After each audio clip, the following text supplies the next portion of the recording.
magistrado, estamos completos, a excepción de los señores del acusado, en cárcel, que tenemos lo trasladan a la cabina. Pero ya todos estamos en audiencia. Bien, ¿algún impedimento, señor fiscal, para iniciar la audiencia sin presencia del imputado, abogado defensor? Doctor, tratándose de una tutela, considero que consideramos que no es necesario que, estando el abogado de la defensa presente, podríamos llevar a cabo directamente la audiencia. Señor abogado defensor. Muy buenas tardes, señores magistrados. Sería conveniente su participación, señor magistrado, pero lo dejo a su decisión de ustedes, con mucho respeto. Conveniente. ¿En qué va a aportar, doctor, la posición del abogado? En su defensa material, señor magistrado. Bueno. Disculpe, doctor Iván Bóvez, ¿de qué se trata la audiencia? Es una audiencia de derechos, apelación de su número 2 que declara infundado de derechos. Procedamos, es un tema técnico. Correcto. Muy bien. En ese sentido, doctor Carranza, ¿conforme? Conforme, doctor. Muy bien. Por favor, ¿por qué la grabación? Señores, muy buenas tardes, siendo las 3 de la tarde con 4 minutos del día 6 de enero del año 2023, se va a llevar a cabo la audiencia pública en el expediente 257-2022, cuaderno 34. Sería contra el imputado Elmer Jonathan Rodríguez López. Despacha la Sala Superior Mixta de Sánchez Carrión, integrada en esta oportunidad por el doctor Manuel Federico Loyola Florian, el primer presidente, don Iván Bojo de Istocón, como director de debates, y Carlos David Carranza Rodríguez. Por favor, a las partes presentes, señor fiscal superior, buenos días. Bueno, buenas tardes. Buenas tardes, señores magistrados, señor abogado de la defensa y con todos los presentes en esta audiencia virtual. Por el Ministerio Público, Jaime Santiago Ciudadano, fiscal superior mixto de Sánchez Carrión, Guamachuco, con domicilio en Manzana B, lote 1, Natacha, Trujillo, con casilla 82-419. Muy bien, señor abogado defensor, buenas tardes. Buenas tardes, señores jueces superiores, señor fiscal, buenas tardes y a todos los presentes. Por parte de la defensa técnica de mi patrocinado Elmer Jonathan Rodríguez López, soy el abogado Víctor Hugo Abanto Cosavalente, con registro del Colegio de Abogados del Callao 6302, casilla electrónica 124804, correo Gmail, estudio jurídico ac.45@gmail.com, celular 9451-23811. Muy bien, deja constancia que el diputado Elmer Jonathan Rodríguez López aún no ha puesto a disposición de la sala por los señores autoridades del penal. Sin embargo, hacer esta una audiencia. Estoy ocupado, ¿quién es? Creo que está presente, señor, en la cabina número 1, por favor, su nombre completo. Prende el audio. Señor, su nombre. Dime. Rodríguez López, Elmer Jonathan. ¿Cómo? Viene ahí. Ya, dime, estoy en la audiencia, dime el toque. Muy bien, No, señor. acá no vive. Gracias. No, Bien, arriba ahora toca, sí, ¿eh? atender a todas las partes procesales, incluido el imputado. El día de hoy se va a llevar a cabo la audiencia pública de apelación, interpuesto por el señor abogado defensor contra la resolución número 2 de fecha 6 de diciembre del año 2022, que declara infundada o infundado el pedido de tutela de derechos a favor del imputado Elmer Jonathan Rodríguez López por los delitos de reserva agravada y tenencia legal de arma de fuego. En mérito de ello, vamos a conceder el uso de la palabra al señor abogado defensor para que exponga, señor abogado defensor, cuáles son los argumentos que usted considera necesarios en base al principio de limitación y derogación del recurso de apelación que ha incurrido la juez de primera instancia para que este superior tribunal pueda emitir una decisión conforme a ley. Por favor, tiene usted la palabra. Te escuchamos. Muchísimas gracias, señor magistrado. Voy a iniciar mis fundamentos haciendo mención a dos lemas importantes que guardan relación con este hecho. el político y filósofo peruano Víctor Raúl Haya de la Torre dijo: las medias verdades son mentiras completas, y lo refuerza la Corte Suprema en la Casación 1762-2018 Arequipa, cuando nos habla que la verdad no se puede obtener a cualquier precio.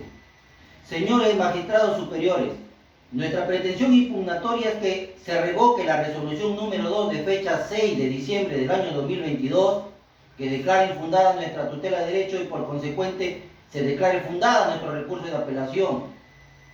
¿Cuáles son los agravios, señores magistrados? Se ha incurrido en violación al derecho a la propiedad que consagra el artículo 70 de la Constitución Política del Perú.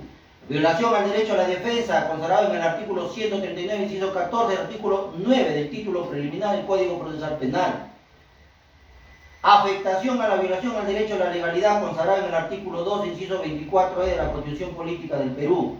Violación al derecho a la presunción de inocencia, artículo 2, 24e. Y violación al derecho fundamental a la prueba, determinante que se excluya la prueba ilícita. Señores magistrados, los fundamentos de hecho y de derecho en que ha incurrido, en este caso la señora magistrada de Juzgado de Investigación Preparatoria, son los siguientes. Ella habla, señor magistrado, que el vehículo que manejaba mi patrocinado había sido sustraído, dice, y le asumen responsabilidad a mi patrocinado. En este caso, nosotros, ¿cómo podemos atribuir, de acuerdo a los hechos vertidos por los mismos policías, siendo mi patrocinado el conductor de ese vehículo, si se supone que él tiene conocimiento de haber robado un vehículo y de tener armamento dentro de este vehículo, cómo él mismo se puede acercar a los miembros de la Policía Nacional? Ese comportamiento no puede ser razonable, pues si alguien tiene conocimiento de la ilicitud de un hecho, lo más lógico sería que él haya dado la fuga y no acercarse. La señora Cuo también hace mención que dice: cuando baja el conductor, el copiloto corre y los policías disparan al aire. Y garantiza y avala el comportamiento policial cuando dice: los policías disparan al aire, y esa es una actuación acorde a sus obligaciones y al deber que tiene la policía, contrariándose a lo que dice el decreto legislativo 1186 y su reglamento. ¿Qué dice el artículo 9 de ese decreto legislativo? Que solamente la fuerza letal, que es el uso de armas, se puede utilizar cuando hay un peligro real e inminente de muerte o lesiones graves, con el objetivo de controlar y defender la vida propia de las personas. ¿Cuál fue ese peligro de muerte o lesiones graves del copiloto que se dio la fuga? ¿Fue necesario que hagan disparos? Y la jueza lo avala, dice que sí, es un deber y una actuación reglamentaria.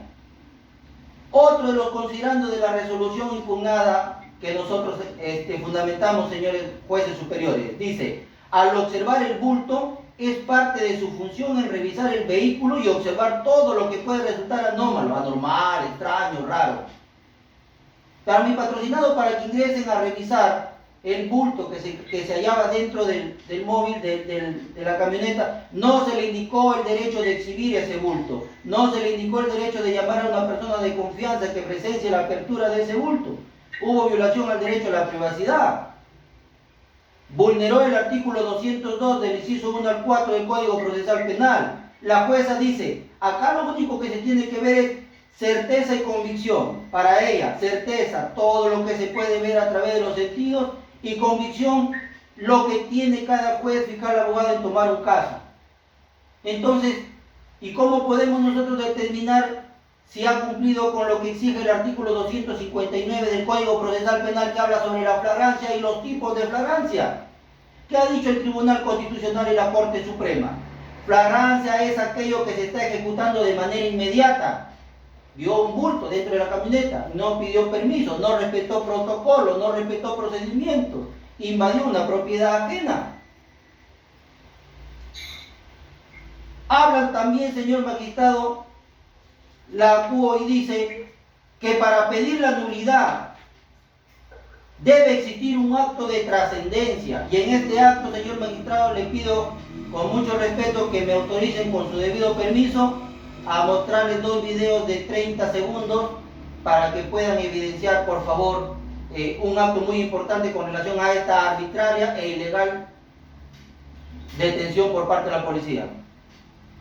Solamente 30 segundos. Usted está cuestionando la resolución que viene en apelación. Toda la actividad probatoria la debió presentar en su oportunidad al momento de pedir, en todo caso, de tutela o salvaguarda de otro derecho. Nosotros, como Tribunal Superior, solamente en base al principio de derogación y de limitación del recurso, vamos a analizar los argumentos defendidos por la señora juez de primera instancia. Por eso es que le pedí al inicio cuáles son sus argumentos que van a derrotar los argumentos expuestos por la señora juez en la sesión número 2. Y eso, En todo caso, sí. y eso es lo que estamos argumentando y las pruebas, conforme usted lo está mencionando, señor magistrado, se le ha presentado también durante la etapa preliminar ante Fiscalía y a la jueza también, y tanto la jueza como el señor fiscal se opusieron a la visualización.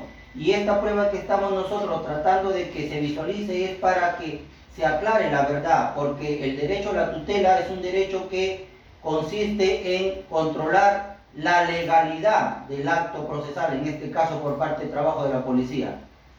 Me atengo a lo que usted resuelva, señor magistrado, para poder continuar con mis alegaciones. Sí, continúe, doctor, continúe. Bien. Continúe con su argumentación con respecto al tipo de apelación o plasmado. Continúe. Gracias, señor magistrado.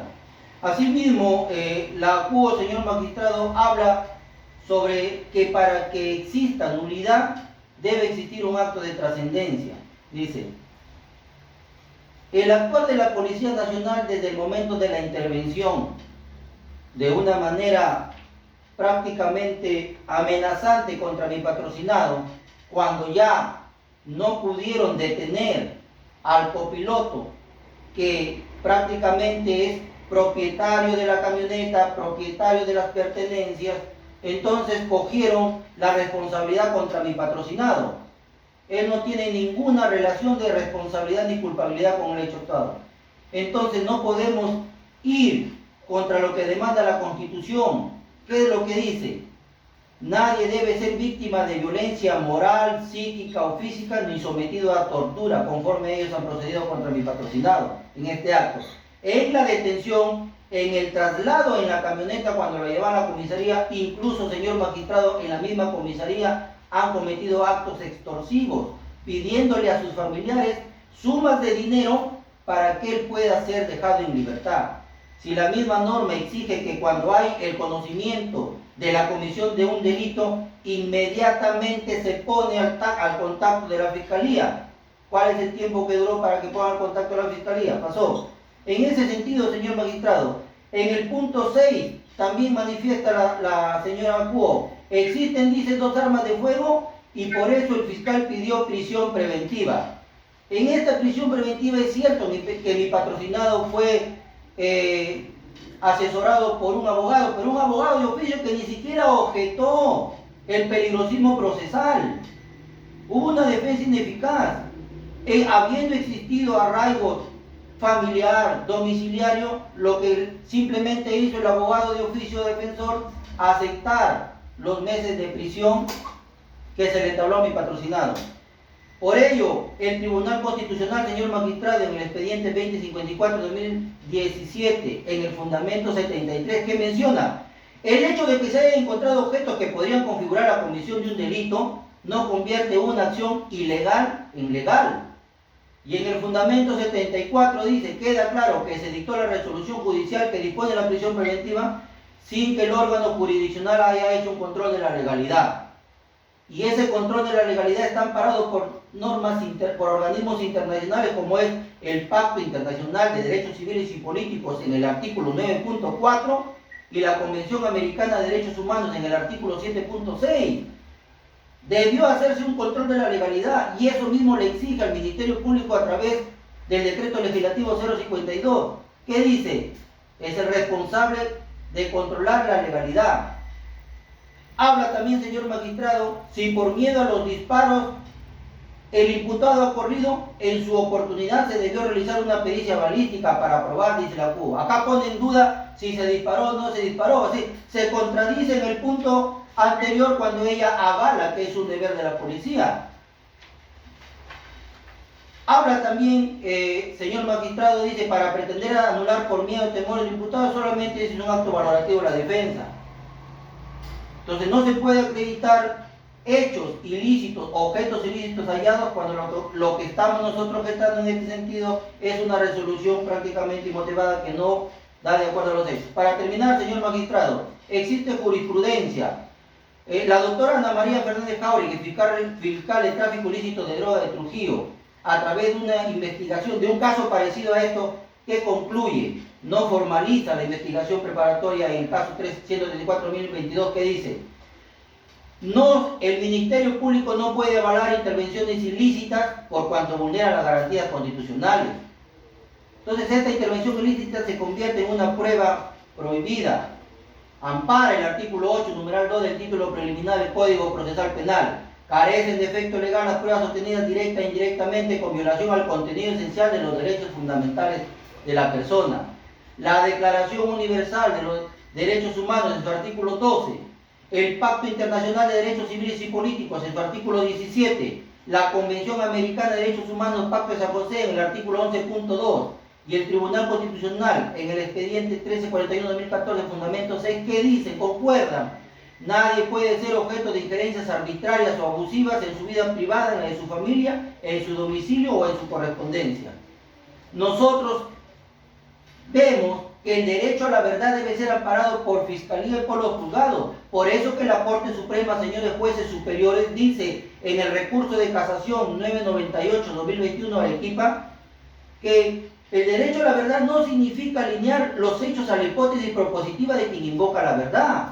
Todo lo que han dicho los policías ha sido plasmado en la Fiscalía y eso es una verdad para ellos. No. El derecho a la verdad es alinear los dichos a la realidad fáctica, realizar todos los esfuerzos materiales y jurídicamente posibles para alcanzar la verdad, es decir, aquella que se demuestra por medio. Termino con esto, señores magistrados. El Acuerdo Plenario 4-2010, en su fundamento 11, expresa: el juez de la investigación preparatoria se erige como un juez de garantías durante las diligencias preliminares y la investigación preparatoria, ejerciendo su función de control en los derechos ante la alegación del imputado que se ha producido la vulneración de sus derechos reconocidos en el artículo 71. Y en el fundamento 16 dice: si bien los actos de investigación realizados por el Ministerio Público gozan de amparo legal por tratarse de la autoridad pública encargada de la persecución del delito, ello no implica que sean inatacables o incuestionables, puesto que han de sujetarse a la ley y al principio de objetividad. Es decir, estos actos de investigación podrán quedar viciados o excluidos. Señores magistrados, termino con esto. Se ha cometido una arbitrariedad, una ilegalidad. Se ha maltratado, se ha extorsionado, se ha vulnerado su derecho fundamental de mi patrocinado. Es una persona de familia humilde. Tiene un padre que todos los días pernocta fuera del penal. Lo que pedimos es justicia y se ampare nuestra pretensión venida en impugnación. Muchas gracias por su tiempo. A usted, señor abogado. Señor fiscal, por favor, si fuera tan amable, se concede también uso la palabra y tengo tiempo para que pueda comentar lo referido por el señor abogado.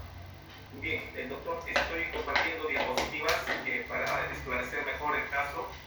Previamente, para tener una idea sobre los hechos, el 14 de septiembre del año 22, siendo aproximadamente las 10:10 de la mañana, personal policial de carreteras estaba realizando un operativo denominado Carreteras Seguras e Interitios, dispuesto por las autoridades superiores. Encontrándose cerca de la curva cerrada en el sector de Chávez, a 200 metros divisan a una camioneta blanca que iba de dirección de Huamachuco hacia la laguna de Sausacocha. Es así que al ver a la camioneta se separa, al ver la camioneta de la policía, se para la camioneta blanca. La policía se acerca a la camioneta blanca y observa dentro del vehículo a dos personas. Les solicita sus documentos personales. El conductor no tenía el DNI, le muestra su licencia, no tenía los documentos tampoco del vehículo.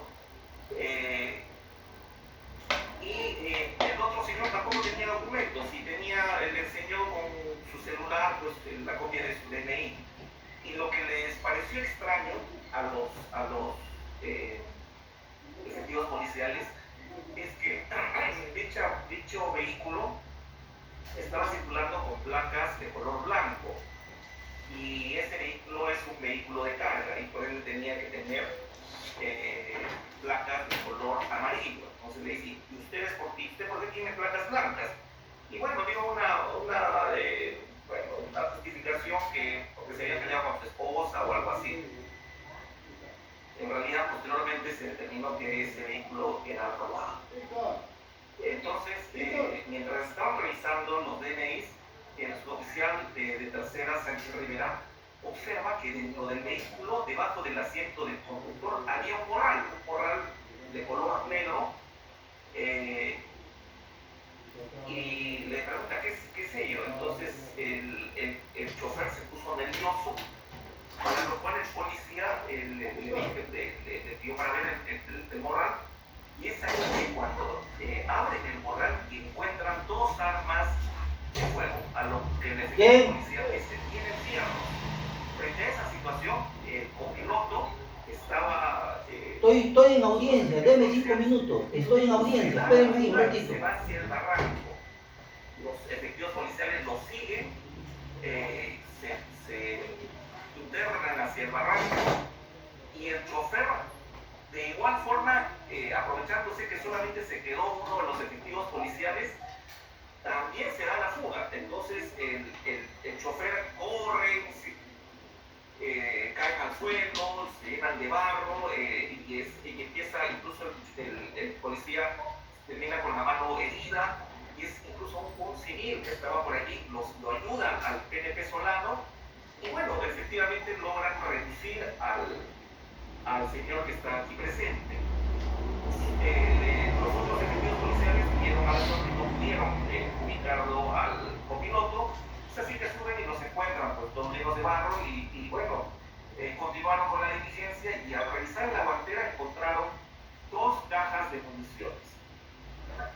Hay que precisar que ya estos bienes han sido ya ha habido el requerimiento de confirmatoria de incautación de bienes con fecha 16 de septiembre del año 22 sobre un arma de fuego tipo pistola marca Grom, un arma de fuego tipo pistola marca Taurus, una casetina con una caja de municiones, 50 municiones aproximadamente, 50 municiones y 2 placas de rodaje PAS 942 y un rollo grande de cinta de palanca transparente marca Misal. Ya ha sido, y de igual forma ya tenemos el acta de audiencia pública de requerimiento de prisión preventiva. Hay que señalar que estos señores han sido intervenidos en flagrancia delictiva. Han sido intervenidos en flagrancia delictiva frente a un bien robado. El abogado de la defensa, con respeto debido, ¿de qué propiedad habla si es un bien robado? Han sido intervenidos frente a un bien robado, una camioneta robada y con 2 armas de fuego. O sea, hay 2 delitos. Hay 2 delitos, entonces nos encontramos frente a una flagrancia propiamente dicha. Se ha encontrado al imputado con estos instrumentos que ha sido producto del robo, por lo cual se le ha denunciado por receptación, no por robo, sino por receptación, y bueno, por tener las armas de fuego. Existe, tal cual señala el Acuerdo Penal del 2016 y la Casación 842-2016 de Suyana, donde se tiene que hacer el análisis sobre la inmediatez personal y la inmediatez temporal. Entonces, si vamos a hacer un análisis de estos aspectos, este señor ha sido encontrado infragante y se presenta esta inmediatez personal con estos bienes, con estos instrumentos, productos del robo, y bueno, también en la posesión de estas 2 armas de fuego que se han encontrado debajo del asiento de acuerdo al acta de intervención policial del chofer. Y frente a la flagrancia delictiva, nosotros sabemos, conforme señala el artículo 259 y 66 y siguientes del Código Procesal Penal, la policía tiene amplias facultades para realizar las diligencias urgentes y debidas y actuar conforme a sus atribuciones, comunicando posteriormente al fiscal. Entonces, ¿de qué arbitrariedad hablamos si estos han sido en flagrancia delictiva? Se ha determinado que la camioneta fue intervenida con una placa que no le corresponde, una placa con la cual circulaba, la cual no era de aquí. Se ha determinado que efectivamente se encontró debajo del asiento y este señor se puso nervioso y empezó a tartamudear, tal cual se aprecia de las declaraciones de los efectivos policiales, donde se le han encontrado las dos armas de fuego.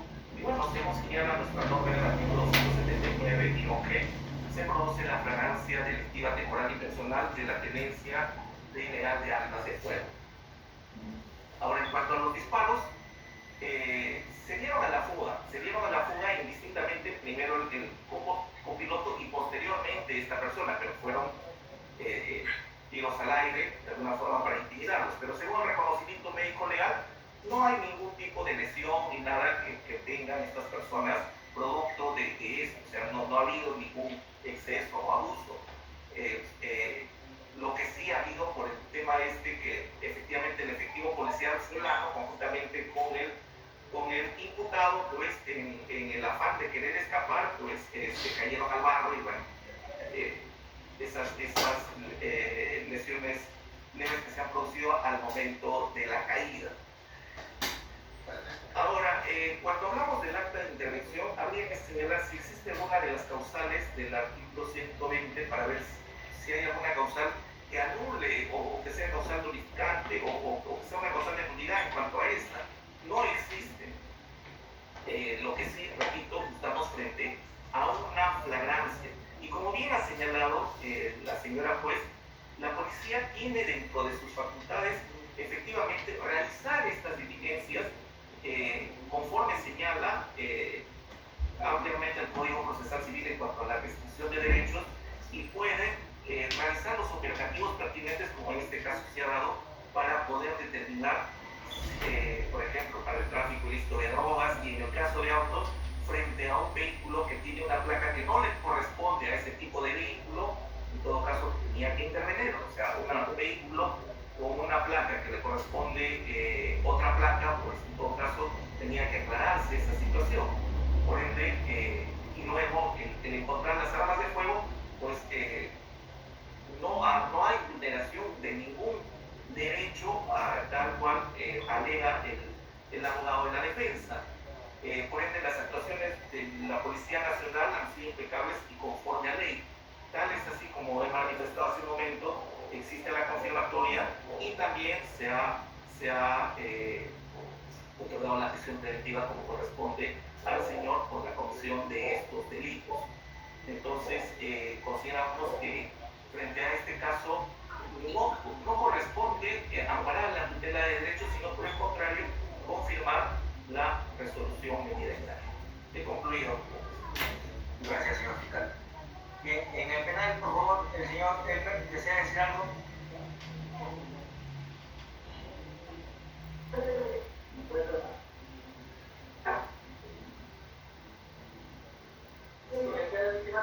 Señor, lo escuchamos. La que quisiera pedirles que me den una oportunidad, una libertad, ¿no? Porque yo tengo mi familia, mis hijos, además a mí me contrataron como conductor, no sabían las cosas que había ahí, y no saben esas cosas por si que llevan ahí a los 300 metros, vimos la policía, entonces me dice el que me contrató como chofer para ir, me dice que yo de vuelta, entonces yo no lo hice caso, y todavía yo continué y llegué tranquilamente, y me paré delante de la policía, y todo saber eso ya que me dio la fuga.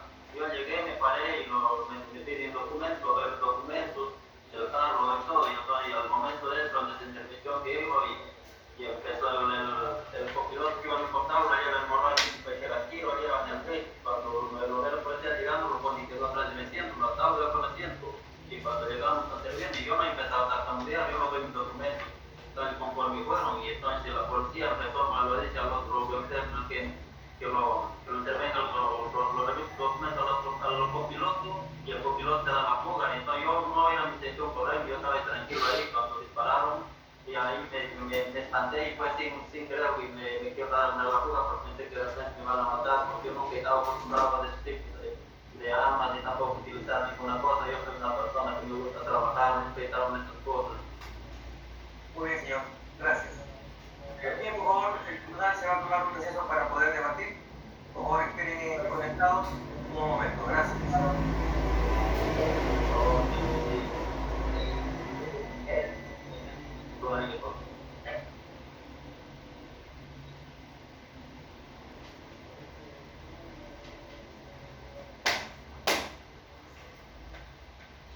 En el nombre de Cristo Jesús te pedimos, Señor, de todo corazón, Santo Padre, que le dé su libertad a mi patrocinado, Señor.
Bien, señores, nuevamente, después de haber debatido, este Tribunal Superior va a emitir la resolución que corresponda.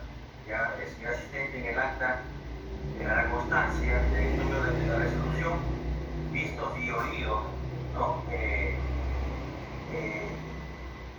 Correspondientes al recurso de apelación interpuesto por el señor abogado defensor contra la resolución número 2 emitida por la señora juez de educación preparatoria de Huamachuco, que declara infundada pedido de tutela de derechos solicitado por el imputado a través de su abogado defensor, el señor Elmer Jonathan Rodríguez López. En esta audiencia, el señor abogado defensor del imputado pretende que se excluya la actividad probatoria en materia de intervención porque supuestamente se vulnera el derecho de propiedad, así como el derecho de defensa. También refiere el derecho a la legalidad, también expresó el derecho de presunción de inocencia y radicalmente o fundamentalmente el derecho a la prueba, donde pide que efectivamente se excluya la prueba ilícita originada el día de la intervención llevada a cabo el 14 de septiembre del año 2022. Por su parte, el Ministerio Público solicita que la misma sea confirmada en todos sus extremos, toda vez que se trata de una flagrancia delictiva, ¿no? Y entiende el Ministerio Público que la Policía Nacional del Perú, que es un órgano constitucionalmente autónomo reconocido, y que además de ello, de la constancia de que las actas de intervención policial han sido sometidas a confirmatoria, declarando fundada por la parte de la señora juez, y asimismo el imputado presente se encuentra sometido ya a una resolución de prisión preventiva fundada por parte también de la señora juez y preparatoria, entendiéndose que en la valoración de la actividad probatoria de su propósito encontró argumentos suficientes para emitir dicha resolución cautelar. Bien, después de los argumentos expuestos por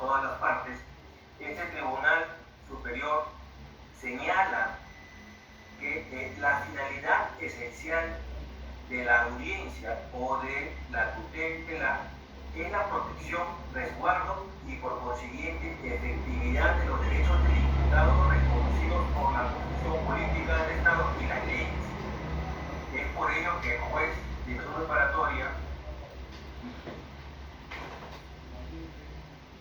durante las diligencias preliminares, como el caso que amerita, y también en la elección preparatoria, ejerce su función de control sobre los derechos ante la alegación del imputado de que se ha producido la vulneración de uno o varios de sus derechos reconocidos específicamente en el artículo 71 del Código Procesal Penal.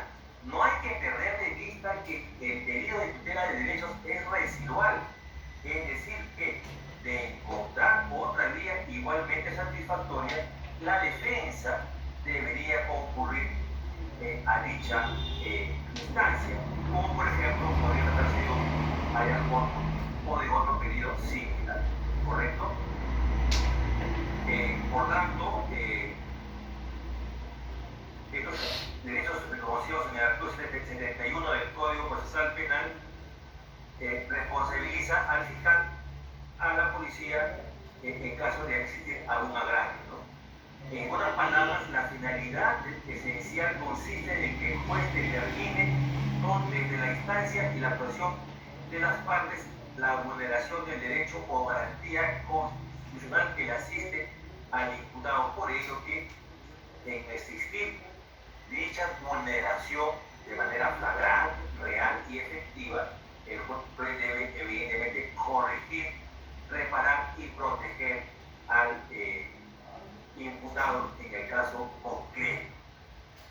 Además de ello, cabe resaltar que la tutela de derechos es una institución procesal consagrada de manera expresa en el Código Procesal Penal que permite dentro del mismo proceso penal se controle judicialmente la constitucionalidad de las actuaciones de la policía y del Ministerio Público. Acá también hay algo que este tribunal debe zanjar y dejar sentada la posición de que la policía y el Ministerio Público son entidades constitucionalmente reconocidas y por tanto tienen derechos así como obligaciones. Es por ello que la Policía Nacional, dentro de sus funciones, es la de proteger y combatir el delito, ¿correcto? Es por ello que la policía, en uso de sus facultades, puede, en caso sea necesario, ¿correcto?, y que justifique la intervención de uno o varios ciudadanos. Dentro de ellas, también puede ordenar la detención a priori de vehículos u otros similares para hacer las pesquisas necesarias en caso y en cuanto encuentre indicios de que provienen o se sustraen de un hecho delictivo.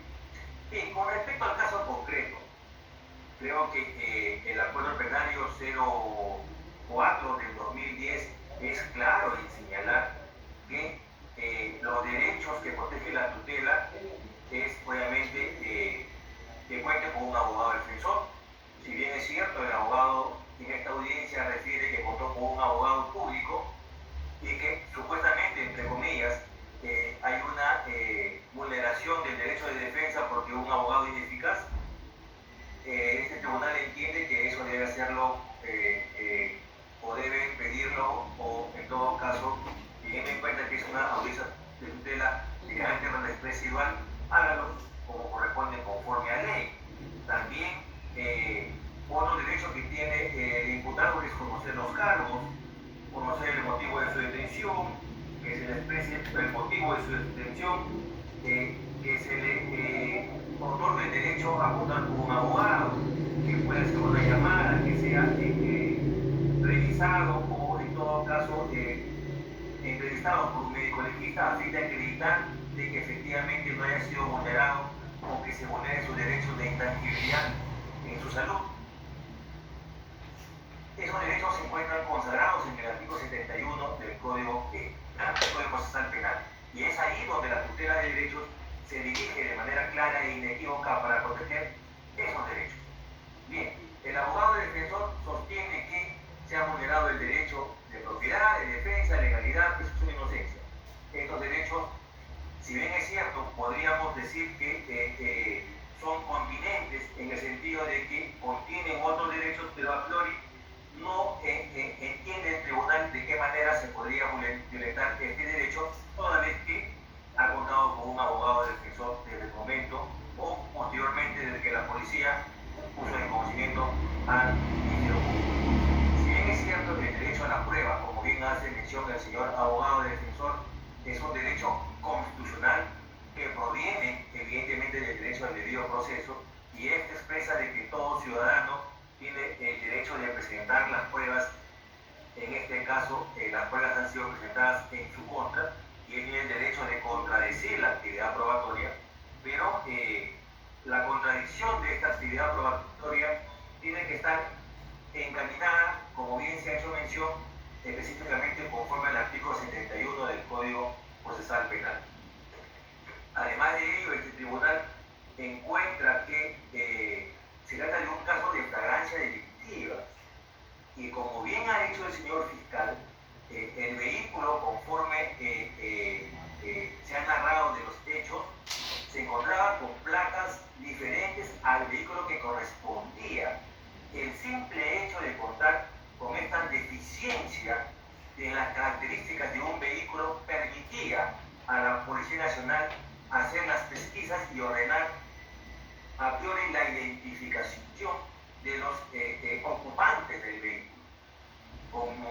Como bien dice el señor fiscal, al momento de pedir los documentos, estos no contaban con documentos oficiales que puedan identificarlos, y además no tenían los documentos de los vehículos.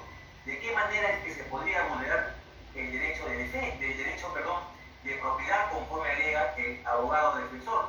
Más aún cuando después de la visualización del interior del vehículo se encuentra un morral en el cual se han encontrado 2 armas de fuego. Es evidente que se encontraban, o nos encontramos frente a un caso de flagrancia delictiva. Pedirle a la policía que en el acta determine qué tipo de flagrancia corresponde, esa no es función de la policía. La función de la policía y el acta tiene por propósito plasmar los hechos que son materia de visualización por parte de los efectivos policiales. Ya le corresponderá al Ministerio Público llevar a cabo la investigación y calificar, ya sea el delito, el tipo, la calidad del sujeto u otros más, pero no se le puede exigir eso a la Policía Nacional de Perú. Más a ello, encontramos que las actas de intervención policial en flagrancia ya han sido confirmadas por la señora juez de instrucción preparatoria, y asimismo pesa sobre el imputado ya una resolución que declara fundada una medida cautelar de prisión preventiva. En tal sentido, este tribunal, como conclusión final, no encuentra que se haya vulnerado ningún derecho fundamental consagrados en el artículo 71 del Código Procesal Penal. Por consiguiente, procede a confirmar la venida en grado. En ese sentido, se resuelve por unanimidad confirmar la resolución número 2 de fecha 16 de diciembre del año 2022, que declara infundada el pedido de tutela de derecho solicitada por el imputado de nombre